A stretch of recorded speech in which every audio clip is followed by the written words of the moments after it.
तर आषाढ महिन्यातल्या गुप्त नवरात्रीची काय काय साधना कशा प्रकारे करायची, त्याच्यासाठी काय तयारी करायची, त्याचे काय नियम आहेत, याबद्दलची माहिती आपण या व्हिडिओमध्ये बघूया.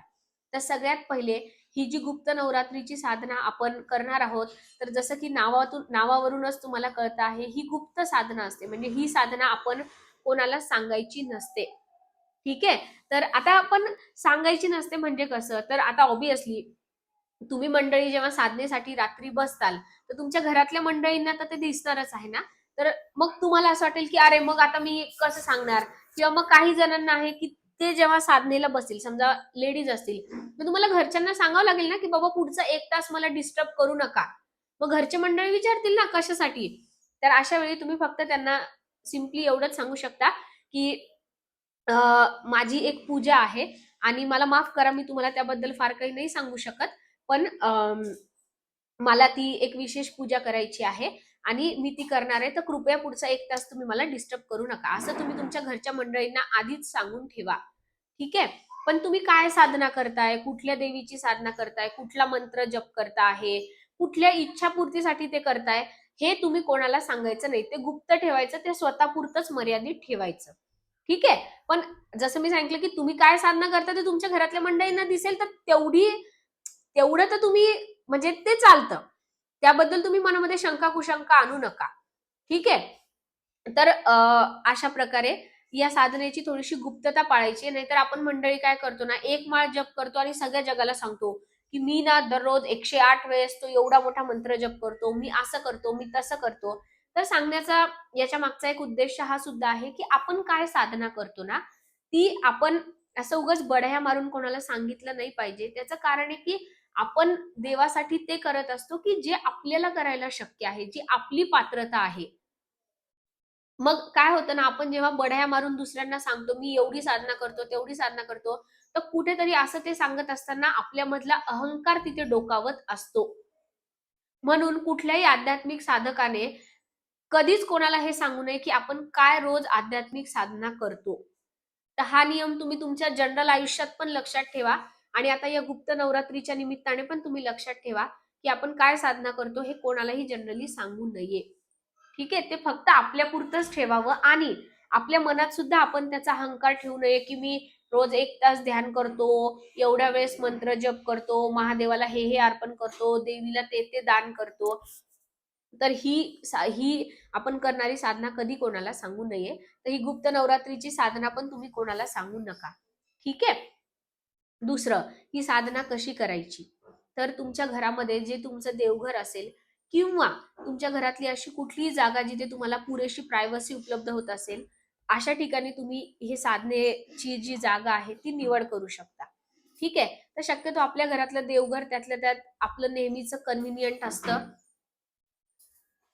तर जी आपलं देवघर असतं, तर ती ती जागा नेहमीच चांगलीच असते, कारण आपण तिथे तसं मेंटेन ठेवतो आणि आपली एनर्जी त्या जागेशी अलाइन झालेली असते. म्हणून तुम्ही तुमच्या देवघराची निवड करू शकता. ठीक आहे. पण आता हे डिपेंड करतं की तुमच्या घरात जिथे तुमचं देवघर आहे, तिथेच त्याच हॉलमध्ये, त्याच रूममध्ये तुमच्या घरातले मंडळी झोपतात पण का? कारण की ही साधना तर आपल्याला रात्री 9 नंतर करायची आहे. मग त्यांचा झोपेचा वेळ डिस्टर्ब नको व्हायला, किंवा त्यांना झोपायचे म्हणून त्यांनी तुम्हाला गडबड नको करायला, तुम्हाला 4दा उठावं लागेल वगैरे वगैरे. तर जागा निवडतानाच विचारपूर्वक निवडा की घरामध्ये असा कुठला एक कोपरा आहे की जिथे तुम्हाला रात्री 9 नंतर कोणी डिस्टर्ब करणार नाही, त्या जागेत कोणी अभ्यासाला बसत नाही, झोपायची जागा नाही, घरात कोणी वृद्ध असतील तर त्यांची ती कशाची टीव्ही बघण्याची जागा नाही. तर जागा तुम्ही तुमच्या मर्जीने निवडू शकता.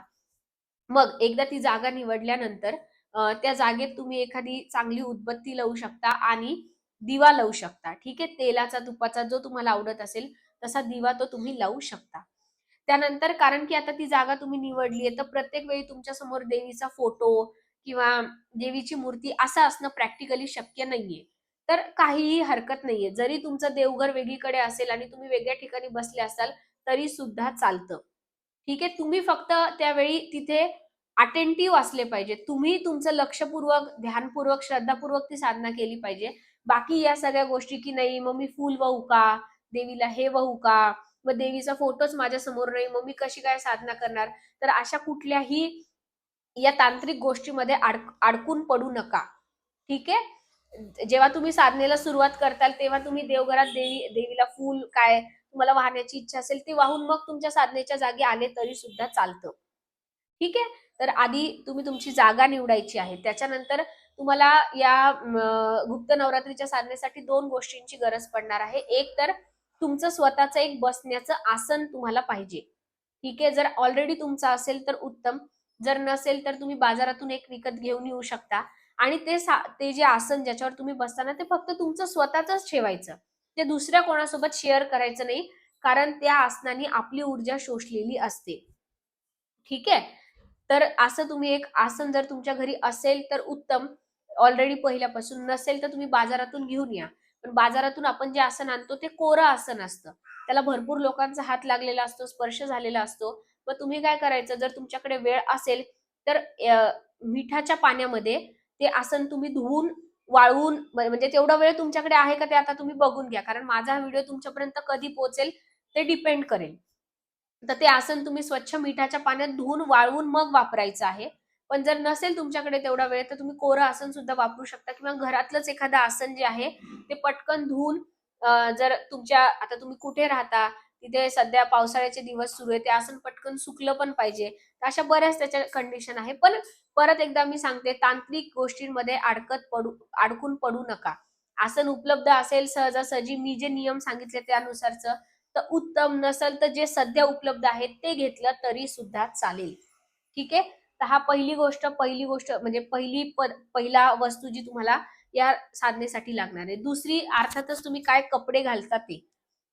तर तुमच्याकडे जर का पांढऱ्या रंगाचे कपडे लाईट जे चांगल्या फॅब्रिकचे म्हणजे चांगलं फॅब्रिक इन द सेन्स महागडे असं मला नाही म्हणायचंय. कॉटनचं फॅब्रिक जे आहे ते जनरली आपण पूजेसाठी वगैरे वापरतो.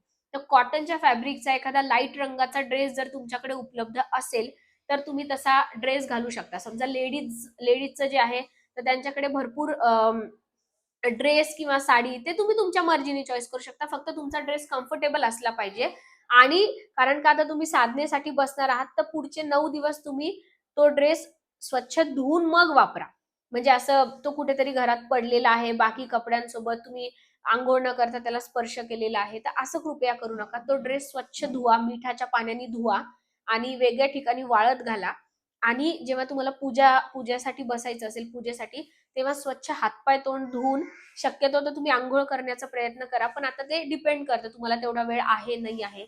जर अंघोळ करणं शक्य असेल तर उत्तम. नसेल तर तुम्ही फक्त स्वच्छ तोंड हातपाय धुवून तो जो धुतलेला तुमचा ड्रेस जो तुम्ही निवडलेला आहे तो घालायचा आहे आणि मग त्या ड्रेसवरच पुढचे 9 पण दिवस साधना करायची आहे. शक्यतो ड्रेस बदलू नका, आसन बदलू नका, जागा बदलू नका, साधनेची तुमची वेळ बदलू नका. गुप्त नवरात्रीमध्ये या काही नियमांचं काटेकोर पालन करणं अपेक्षित असतं.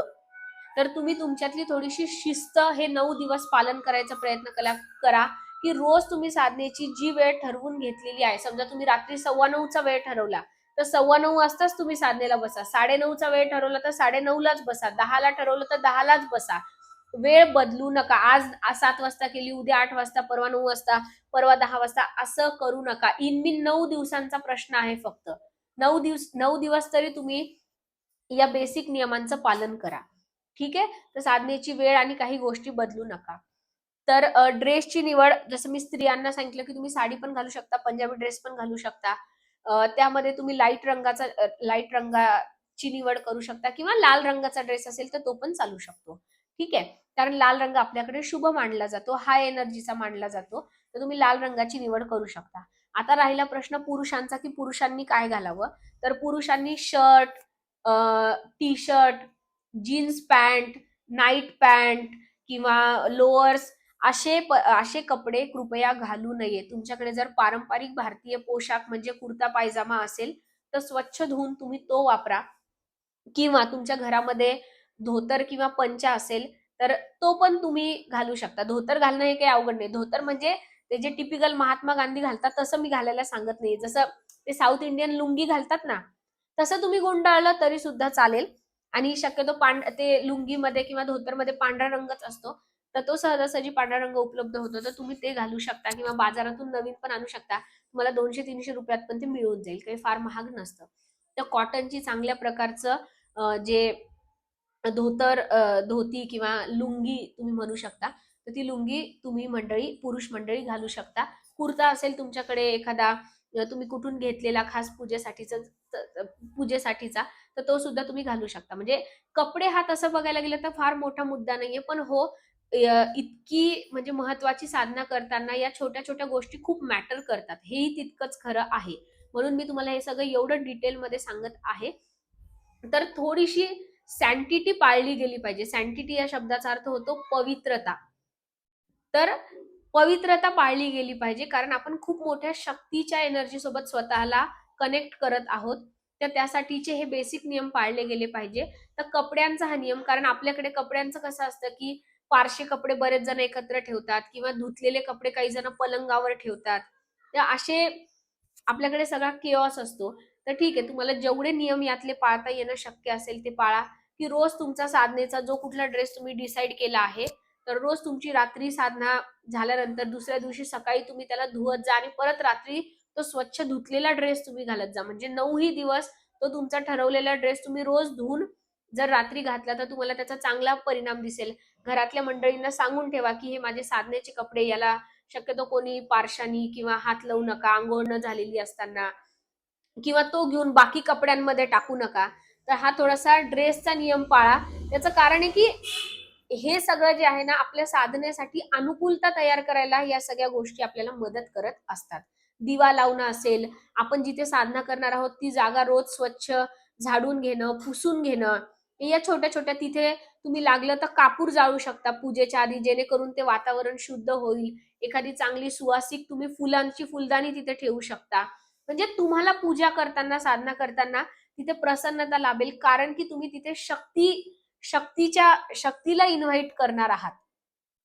तर त्यामुळे ते शक्ती तत्व तुम्ही तुमच्या आयुष्यात इन्व्हाइट करणार आहात, तिला आमंत्रण देणार आहात. तर आल्यावर तिला पण तुमच्या आयुष्यात प्रसन्न वाटलं पाहिजे. नाहीतर तुम्ही गवाळे कपडे घालून बसलेले आहात, केस विंचरलेले नाही, तुमचा अवतार बरा नाही. तर अशा वेळी कुठलीही शक्ती तुमच्याकडे आकर्षित होणं जरा मुश्किल होईल. त्याच्यामुळे जसं आपल्या घरी एखादे पाहुणे येणार असल्यावर आपण कसं घर आवरून ठेवतो, आपण चांगले कपडे घालतो, घरात सगळं नीटनेटकं करून ठेवतो. का? कारण त्या पाहुण्यांना आपल्याला काहीतरी चांगलं इम्प्रेशन पडावं, किंवा पाहुण्यांना आपल्या घरी येण्याचा त्यांचा अनुभव चांगला असावा, म्हणून आपण कसं पाहुणे येणार म्हणून काळजी घेतो. मग त्यातल्या त्यात आपल्या घरी जर का कोणी व्हीआयपी पाहुणे येणार असेल, कोणी मोठं, कोणी तुमचं एखादा श्रीमंत नातलग आहे, कोणी राजकारणी आहे, तर आपण जरा घरात अजूनच काळजी घेतो की नाही, की सगळ्या वस्तू ठेवतो, काही महागड्या फुलदाण्या आणून घर सजवतो, डेकोरेट करतो, आपण स्वतः चांगले महागडे कपडे घालतो. मग ही तर एवढी व्ही-आय-पी शक्ती तुम्ही तुमच्या आयुष्यात इन्व्हाइट करत आहात. मग तर तुम्ही याच्याबद्दल किती पर्टिक्युलर असलं पाहिजे. तर अशा प्रकारे तुम्ही साधनेसाठी तुमचं एक आसन आणि तुमचं रोज घालायचा एक ड्रेस, या 2 गोष्टींचीच फक्त तुम्हाला गरज आहे. आणि तिसरा घरात लावायचा दिवा, तर आपल्या कोणत्याही व्यक्तीच्या, हिंदू व्यक्तीच्या घरात रोज दिवा लावण्याची पद्धत, खास करून संध्याकाळी तिन्ही सांजेच्या वेळी आपण दिवा लावतो. तोच दिवा जरी तुम्ही कंटिन्यू ठेवला, त्याच्यात जास्तीचं तेल टाकून, तरी सुद्धा तुमचं काम चालणार आहे. ठीक आहे, तर एवढीच बेसिक तयारी तुम्हाला करायची आहे. आणि जसं मी सांगितलं या आधीच्या व्हिडिओमध्ये पण, की गुप्त नवरात्रीची साधना ही नेहमी रात्रीच्याच वेळी करायची असते. तर तिचा वेळ साधारणतः रात्री 9च्या नंतर असतो. तर तुम्ही ही साधना 9च्या नंतर करू शकता.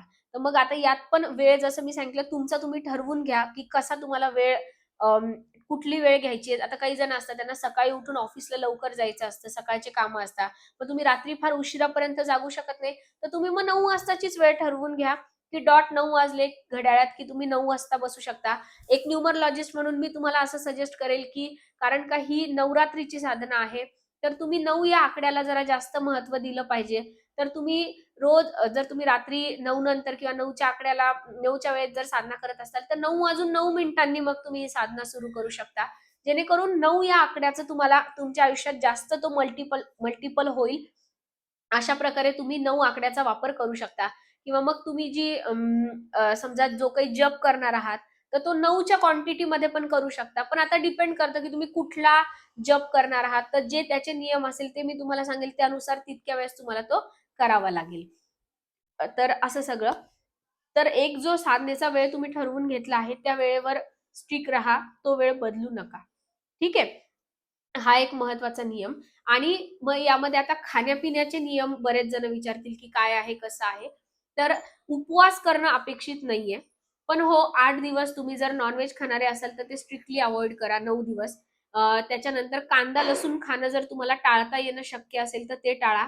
कांदा लसूण बरोबरच आपल्या आध्यात्मिक साधनेमध्ये जे आपल्याला थोडेसे त्रासदायक ठरू शकतील किंवा निगेटिव्ह ठरू शकतील असे दुसरे पदार्थ म्हणजे त्याच्यासोबत बटाटा सुद्धा आहे, टोमॅटो सुद्धा आहे आणि जी लाल मिरची किंवा लाल मिरचीचं तिखट किंवा हिरवी मिरची आहे, तर हे पदार्थ सुद्धा आध्यात्मिक साधकाने शक्यतो वर्ज्य केले पाहिजे साधनेच्या काळामध्ये. तर जर तुम्हाला हे वर्ज्य करणं शक्य असेल तर ते तुम्ही 9 दिवस करू शकता. ठीक आहे. पण आता ते चॉईसवर अवलंबून आहे की जर का तुम्ही घरापासून लांब राहता, तुम्ही मेसवर जेवण जेवता किंवा तुम्ही ऑफिसमधलं जेवण जेवता, तर प्रॅक्टिकली हे करणं शक्य नाहीये. तर ठीक आहे. म्हणजे मी आधीच सांगितलंय की फार नियमांचा अवलंब करू नका. जेवढं शक्य असेल नियम पाळणं तेवढेच पाळा. तर जर तुम्हाला सहजासहजी बिना कांदा लसूणाचं, बिना तिखटाचं, बिना मिरचीचं जेवण उपलब्ध असेल तर उत्तम. नसेल तर जे उपलब्ध असेल ते पण तुम्ही देवाचं नाव घेऊन की बाबा ही ही हे जे अन्न मी प्राशन करतो आहे, ते मला माझ्या साधनेला मदत करत आहे, असं म्हणून तुम्ही ते जरी खाल्लं तरी सुद्धा चालेल. काहीच प्रॉब्लेम नाहीये. ठीक आहे. त्याच्यानंतर उपवास वगैरे करायची जसं मी म्हटलं की उपवास करण्याची गरज नाहीये. पण तुम्ही जो आहार घेणार आहात ना, तो थोडासा लाईट असला पाहिजे. ठीक आहे. तर तुमच्या आहारामध्ये तुम्ही जास्त फळांचा समावेश करा. जेवण करताना भरपूर फळं पण खाण्याचा प्रयत्न करा. त्याच्यानंतर जेवणाच्या आधी जे सॅलड असतं, म्हणजे काकडी असेल, बीट असेल, तर असे हे जे कच्चे पदार्थ आहेत ते पण थोडंसं खाण्याचा प्रयत्न करा. जेणेकरून तुमच्या साधनेला तुमची शरीराची सिस्टीम जी आहे ती रेडी राहील. ठीक आहे. तुम्हाला साधना करताना तुमच्यामध्ये जडत्व येणार नाही. कारण आपण जसं अन्न खातो तशी आपली एनर्जी बनते. मग आपण जर लाईट वेट फूड खाल्लं तर आपल्याला पण ती एनर्जी सपोर्ट करते. पण आपण जर का जड अन्न खाल्लेलं असेल, खूप जास्त तेलकट, खूप जास्त मसालेदार, खूप जास्त हेवी, खूप गोड, तर मग त्याने तुम्हाला झोप येऊ शकते किंवा तुम्हाला आळस येऊ शकतो. तर त्याच्यामुळे थोडंसं खाण्यापिण्याचे नियम पाळा. मग आता दुपारचं जेवण तर तुम्ही तुमच्या वेळेनुसार करू शकता. पण मग रात्रीच्या जेवणाचं काय? कारण जर तुम्ही रात्री 9 नंतर साधना करणार असताल, तर तुमच्या साधनेमध्ये आणि तुमच्या जेवणामध्ये तेवढा गॅप पाहिजे. नाही तर मग तुम्हाला साधना करताना ती गोष्ट सपोर्टिव्ह होणार नाही. तर मग तुम्ही पुढचे 9 दिवसासाठी तुमचं जे रात्रीचं जेवण आहे, ते थोडंसं लवकर करण्याचा प्रयत्न करा. 6-6:30च्या दरम्यानच ते करून घ्या. म्हणजे मग 9ला जर तुम्ही साधना सुरू करणार असाल, तर एक 2-2.5 तासाचा गॅप तरी तुम्ही तुमच्या जेवणामध्ये आणि साधण्यामध्ये ठेवणं अपेक्षित आहे. नाहीतर मग तुम्हाला जर असं शक्य आहे, की रात्रीच्या वेळी तुम्ही फक्त फळ खाऊन मग लवकर साधना सुरुवात करून समजा एक 10 पर्यंत तुम्ही साधना संपवली आणि मग रात्री तुम्ही फक्त दूध वगैरे पिलं, तरी सुद्धा चालेल. पण आता ते डिपेंड करतं, की तुम्ही कशा प्रकारचं काम करता, तुम्हाला किती भूक लागते, तुम्हाला किती जेवण करण्याची इच्छा आहे. तर अशा पण गोष्टी तुम्हाला काही गोळ्या घ्याव्या लागतात का? काही मेडिकल तुमच्या कंडिशन्स आहेत का? तर अशा बऱ्याच गोष्टी तिथे मॅटर करतात. तर जेवणाचा नियम फक्त एवढाच आहे, की साधनेमध्ये आणि तुमच्या जेवणामध्ये 2.5 तासाचं अंतर असलं पाहिजे.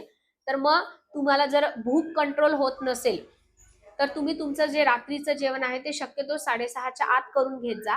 दुपारचं पण जेवण मग तुम्ही परत लवकर करा. कारण दुपारी जर तुम्ही 2 वाजता जेवत असाल, तर ऑब्व्हियसली तुम्हाला संध्याकाळी 6:30ला जेवण जाणार नाही. मग अशा वेळी हे 9 दिवसाच्या कालावधीत तुम्ही सकाळचा नाश्ता स्किप करून सकाळी 10, 10:30, 11ला डायरेक्ट पोळी भाजीचं पोटभर जेवण करू शकता आणि संध्याकाळी 6:30ला परत दुसरं जेवण घेऊ शकता. म्हणजे मग ते तुम्हाला ते सपोर्टिव्ह होईल ते. तर असे हे गुप्त नवरात्रीच्या साधनेचे एखाद्या साधकाने पाळायचे काही साधे सोपे नियम आहेत. तर या नियमांचं पालन तुम्ही करणं अपेक्षित आहे. कारण जसं मी सांगितलं आपण खूप मोठ्या शक्तीशी स्वतःला कनेक्ट करत आहोत. त्या शक्तीला आवाहन आपल्या आयुष्यामध्ये तिला आवाहन करत आहोत. आपल्या आयुष्यात तिला येण्याचं आमंत्रण देत आहोत आणि तिच्याकडे प्रार्थना करत आहोत, की हे सरस्वती माते, हे लक्ष्मी माते, हे दुर्गा माते, जी काही ऊर्जा घेऊन तुम्ही माझ्या आयुष्यात आले आहात, सकारात्मकतेची, यशाची, वैभवाची, तर ती ऊर्जा मला माझ्या आयुष्यात कायमस्वरूपी हवी आहे आणि मग माझ्या आयुष्यात तुम्ही ते राहावं, तुम्ही असावं, त्यासाठी तुम्हाला ती सगळी अनुकूलता, उपलब्धता एक साधक म्हणून मी उपलब्ध करून देत आहे. तर अशा प्रकारचा भाव तुमच्या मनामध्ये ठेवायचा आहे. 9 दिवसांच्या कालावधीत शक्यतो तुमचं बोलणं थोडंसं कंट्रोल करण्याचा प्रयत्न करा. जिथे गरज असेल तिथेच बोला. उगाच प्रत्येकाशी बोलणं. तुम्ही एक साधक आहे या गोष्टीची कायम तुमच्या लक्षात ठेवा, की आपण एक साधक आहोत. तर त्यामुळे आपण एका एनर्जीशी स्वतःला कनेक्टेड केलेलं आहे. जसं आपण नाही का आपली परीक्षा जर जवळ आलेली असेल, आपण परीक्षा काळात काय करतो? शक्यतो आपलं सोशल मीडिया बंद ठेवतो. आपण कुठल्या नातलगांच्या घरी जात नाही. आपण मित्रमंडळींशी थोडी कमी बोलतो, कारण का आपल्याला कॉन्सन्ट्रेट करायचं असतं, आपल्याला आपलं लक्ष भरकटू द्यायचं नसतं. तर तसंच या 9 दिवसाच्या काळामध्ये आपण स्वतः सोबत राहायचं आहे, जेणेकरून तुम्ही त्या एनर्जीशी जेव्हा अलाइंड होताल ना, तर तुमच्या मनामध्ये काय विचार येत आहेत, तुमची एनर्जी कशी चेंज होत आहे, की तुम्हाला जर नकारात्मक वाटत असेल, भीती वाटत असेल, असुरक्षित वाटत असेल, दुःख वाटत असेल, सारखं रडू येत असेल, तर ही साधना सुरू केल्यानंतर तुमच्या आयुष्यात काय बदल घडतात ते तुम्हाला जाणवलं पाहिजे, तुम्हाला कळलं पाहिजे. आणि त्याच्यासाठी तुम्ही तेवढे अलर्ट असले पाहिजे, तुम्ही तुमचं लक्ष तेवढं फोकस्ड असलं पाहिजे. पण तुम्ही जर या 9 दिवसाच्या काळामध्ये खूप सोशल मीडिया वापरत आहात, मित्रमंडळींसोबत पार्टीला जात आहात, इकडे फिरत आहात, तिकडे फिरत आहात, तर मग अशा वेळी तुम्हाला त्या साधनेचं जे फळ मिळणार आहे, तर ते काय फळ आपल्याला मिळतं आहे, ते तुम्हाला पटकन लक्षात येणार नाही, कारण की तुमचं लक्ष 100 ठिकाणी भरकटलेलं आहे. तर असं करू नका. फक्त 9च दिवसांचा प्रश्न आहे आणि 9 दिवस निघून जातात. कळणार पण नाही तुम्हाला 9 दिवस कसे निघून गेले. पण एकदा तुम्हाला या 9 दिवसाच्या काळात काही चांगल्या सवयी लागल्या, तुम्ही जर एनर्जीच्या त्या उच्च स्वरूपाशी स्वतःला कनेक्ट केलं ना, तर ट्रस्ट मी, हे 9 दिवसांनंतर तुमच्या आयुष्यात इतके चमत्कार घडतील, इतके बदल घडतील, इतकी जास्त सकारात्मकता येईल तुमच्या आयुष्यात, तुम्हाला योग्य दिशा सापडेल, योग्य मार्ग सापडेल. तुम्ही आयुष्यात एखादी गोष्ट म्हणजे मॅनिफेस्ट करण्याचा प्रयत्न करत असाल, इच्छापूर्ती, तर ती इच्छापूर्ती व्हायला तुम्हाला खूप ही साधना मदत करेल. तर त्यामुळे या 9 दिवसाची ही सुवर्ण संधी मिस करू नका. आणि या सर्व नियमांचं जेवढं जास्त पालन तुम्हाला करणं शक्य असेल, ते पालन करा. आणि तुम्हाला सगळ्यांना या तुमच्या आध्यात्मिक प्रवासासाठी, गुप्त नवरात्रीच्या या कालावधीसाठी तुम्हाला सगळ्यांना खूप मनपूर्वक शुभेच्छा. आणि ह्या व्हिडिओमध्ये तर मी हे जे मार्गदर्शन केलं, हे सगळ्यांसाठी कॉमन मार्गदर्शन आहे, की काय नियम, ज्याला आपण डूज आणि डोंट्स म्हणतो, की काय केलं पाहिजे आणि काय नाही केलं पाहिजे, ते मी ह्या व्हिडिओमध्ये आपण सविस्तर याची चर्चा केली. आणि आता तुम्ही एक्सप्लिसिटली, म्हणजे स्पेशली तुम्ही काय साधना केली पाहिजे, ते तर मी तुम्हाला सगळ्यांना पर्सनली सांगणार आहे. ती काही अशी जाहीरपणे सांगण्याची गोष्ट नाही आहे. ठीक आहे. तर तुमच्या जन्मतारखेचा, जन्मकुंडलीचा अभ्यास करून तुम्ही काय केलं पाहिजे, हे मी तुम्हाला सांगेल. तर तुम्ही मला तुमची इच्छापूर्ती सांगा. आता कसं असतं, की कोणी मंडळी लग्न होण्यासाठी साधना करत असतं, कोणी कुठली परीक्षा पास होण्यासाठी, कोणी आर्थिक समस्या दूर होण्यासाठी, कोणी आपल्या मनामधली भीती काढून टाकण्यासाठी, नकारात्मकता काढून टाकण्यासाठी, किंवा दुर्दैवाने एखाद्या व्यक्तीने त्याच्या आयुष्यात एखादा वाईट कटू अनुभव घेतला आहे, आणि मग आता तो जो ट्रॉमा त्याच्या आत तयार झालेला आहे, त्याच्यातून बाहेर यायला तो साधना करत असेल. अशी प्रत्येक माणसाची गुप्त नवरात्रीची साधना करण्याचा उद्देश हा वेगळा वेगळा असू शकतो, आणि ते तसंच असणं अपेक्षित आहे. तर तुम्हाला काय उद्देशाने तुम्ही हे करत आहात, तर तो उद्देश तुम्ही मला सांगायचा आहे. मग त्या उद्देशानुसार तुम्ही काय साधना केली पाहिजे, काय जप केला पाहिजे, काय तंत्र मंत्र यंत्र, काय साधना तुम्ही केली पाहिजे, त्याचं मार्गदर्शन मी तुम्हाला वैयक्तिक करणार आहे. तर वैयक्तिक ते पण तुमच्या व्हॉट्सअपवर तुम्हाला, यानंतर तुम्ही काय मंत्र तंत्र साधना केली पाहिजे, हे तुम्हाला मी पाठवून देईल. So stay tune.